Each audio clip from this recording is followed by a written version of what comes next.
Deep in the Appalachian Mountains, there was a campsite called Camp Ravenwood. It used to be popular among hikers and families looking to enjoy the wilderness. However, after a series of mysterious, unsolved incidents, the camp slowly became abandoned. Now, only thrill seekers or those unaware of its dark history dared to visit. Ethan, a 22-year-old adventurer, invited his 3 friends, Sarah, Logan, and Mia, for a weekend hike and camping trip at Ravenwood. Sarah was hesitant after hearing the rumors about the place, but Ethan reassured them it was just scary stories meant to keep people away. "It's just a forest," he said while packing his gear. "What could possibly go wrong?" They arrived at Camp Ravenwood in the late afternoon. The sun was setting behind the trees, casting long shadows that danced on the ground. The place was eerily quiet. No birdsong, only the rustling of leaves in the wind. "Why is it so quiet?" Mia asked, hugging herself. "A forest like this should have animal sounds." Logan shrugged. "Maybe they're scared of us." "Don't be paranoid." They set up their tents near a small lake. The water's surface was still, reflecting the surrounding trees. After a simple dinner of canned food, they sat around the campfire. Ethan decided to share a local ghost story to make things more exciting. "Legend has it," he began, "there was a woman who used to live here, a forest ranger named Margaret. She was known to be strange and reclusive. They say she vanished without a trace, but her spirit still roams these woods. If you ever hear someone calling your name at night, never answer." Sarah shivered despite the warmth of the fire. "Why shouldn't we answer?" Ethan smirked. "Because it's not human. And if you do, she'll come for you." Logan laughed, trying to lighten the mood. "Come on, Ethan. Don't scare them. This is just a regular forest. There are no ghosts here." But that night, something happened that made them question everything. Around midnight, Mia woke up to a faint sound outside her tent. It sounded like footsteps crunching through the leaves, slow and deliberate.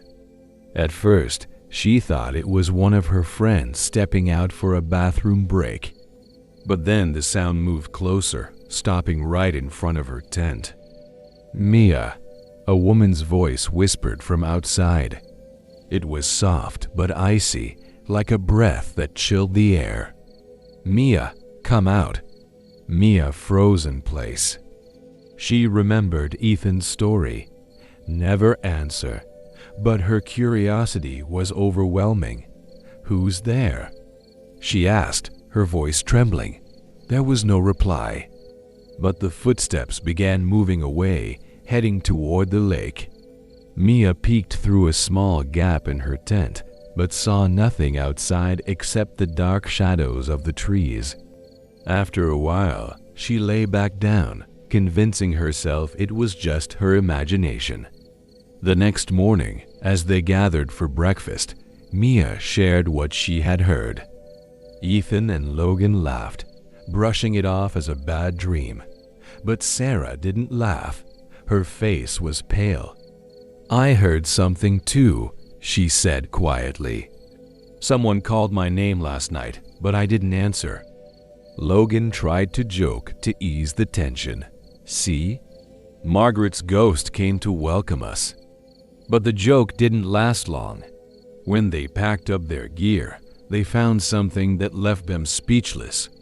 Around their tents, there were small footprints like those of a woman's shoes. The prints circled Mia's tent and led toward the lake. "Who went outside last night?" Ethan asked, his tone serious. No one admitted to it. They decided to continue their hike, hoping to distract themselves from the eerie events of the previous night. But the deeper they went into the woods, the heavier the atmosphere became. There were no bird calls, no breeze. The forest felt like it was watching them. As evening fell, they returned to their campsite, only to find something they hadn't expected. Their tents had been torn apart. The fabric was shredded as if by giant claws. Their food was scattered, and Logan's camera, which he had left inside his tent, was missing. "This isn't funny anymore," Logan said angrily. "Who did this?" Ethan tried to calm them. "It could be a bear or a wolf. We need to stay calm."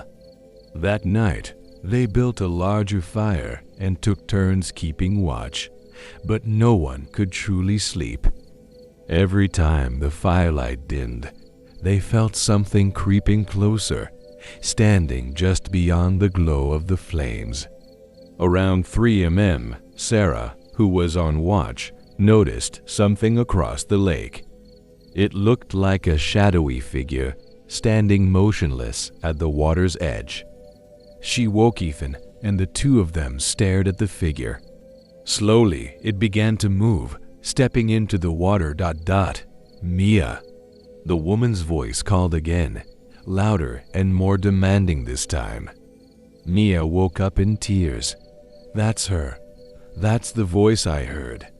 Ethan grabbed a flashlight and shone it across the lake, but there was nothing there. The figure had vanished, leaving the water's surface undisturbed. When dawn finally broke, they decided to leave the campsite. But as they walked toward the trailhead, they found Logan's camera lying in the middle of the path. When they checked it, Logan's hands trembled. The last few photos weren't ones they had taken. They were photos of them sleeping in their tents. The final photo showed a woman with long hair and a white dress standing outside Mia's tent, staring directly at the camera. None of them ever returned to Camp Ravenwood.